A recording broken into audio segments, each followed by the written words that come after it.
Hey Bulldogs, Chris Bryant here. Got some CCNA exam tips for you today, and really this is for the CCENT. This is for any Cisco exam you're going to take, but especially those of you who are working up to your first exam, because I know how nerve-wracking that can be.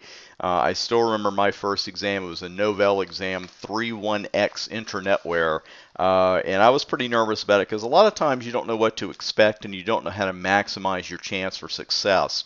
And over the years, I've picked up more than a few tips on this kind of thing. And I'm asked often, what can I do to make my chances a little better of passing? How can I perform better? And I get that in email and Twitter and Facebook on a regular basis. And I'm still going to answer the questions there, believe me. But I wanted to make this video and share a few real world tips with you. And this is the first one I really want to hammer home with you. Don't study after 8 p.m. There's really no reason to do that. You're not going to learn anything new after that time. The die is really cast at that particular point. You're either there or you're not. And what you need to do at that point is do a couple of things that are going to maximize your chances for success.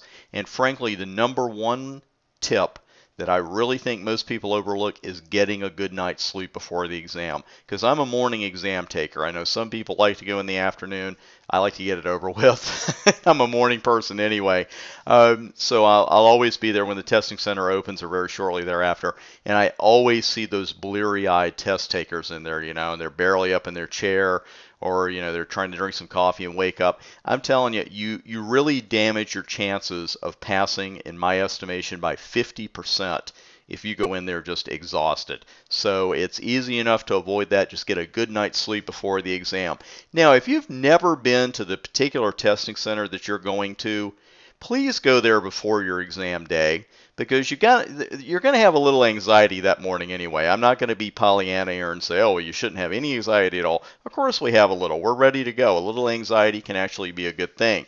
However, what you don't want to do is start driving around, especially during rush hour, trying to find a street that you've never been to. And a lot of the testing centers, let's face it, they're not McDonald's. They're not going to have golden arches on top. I hope not. Are they going to hear from some lawyers? But they're not going to have this huge big sign up that says Cisco exams given here. It's usually an office building, something pretty nondescript. So I make a point of this, and I was very glad I did this before my last recert exam. Please go find that testing center, or at least call them to get directions before exam day. I would make a point of going there. If you haven't been there in a while, true story, I once drove up to a testing center that I'd been using for years.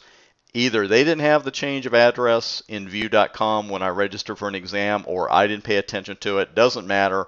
I got there and they had moved. So if you haven't been there in a while, it only takes about 30 seconds to pick up the phone, call them, and just say, I just want to make sure you're still in the same location. Now, another tip for you that you can put into action now, Cisco has a simulator engine that can be a little clumsy to use, especially at first. And some of you are saying, well, I would call it something else. And, that's fine. We got to use it. It's not that difficult to use, but you don't want to see it for the first time on exam day. And they actually have one of those out on their own website. I'm not going to put a URL up here because they do change, but I believe it's in their prep center area. And I would definitely work with that a bit on their website before I go and take a Cisco exam. Now, they are going to offer you a sample exam, and I would definitely take this. What it does, it's going to show you what a radio button question is, where you pick one answer. It's going to show you what a multiple choice question is. It will actually walk you through the simulator or let you see that, but again, I would get practice with that before I go to take the exam. Now, I know sometimes when you're in a rush, you just want to go ahead and dive in. The other reason that I really like to use the sample exam is it lets me test the equipment. Is the mouse working properly? Is it going across the screen as it should? Is this mouse pad any good, etc.? I really like to take that, and it just lets you settle down a little bit. Now, there's definitely something else you should sample here that I didn't put on the whiteboard. Very important tip, and no pun intended here. We have to use a dry erase board and markers that they give us. And I'm not going to get into that. I'm not crazy about it, but I certainly understand the reasoning behind it. Now, when you're handed that marker and that board, test it right then and there. Take that tip off the marker right there. Just, draw a squeegee line, on the board, whatever you want to draw. But just make sure that you can read what you're writing. or that tip is not dried out, because you don't want to find that out, say, once you start the exam and the clock is running, you get to question 15, you got a subnetted question, you start writing with a marker, you find out it's not running. You're going to waste a couple of minutes getting a new marker because they're not going to stop the clock for you. So definitely sample that.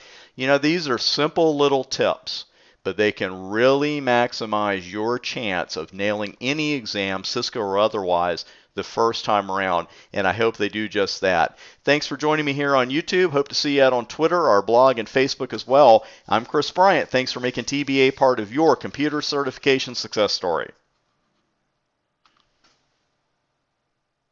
Oh, I think that did not record.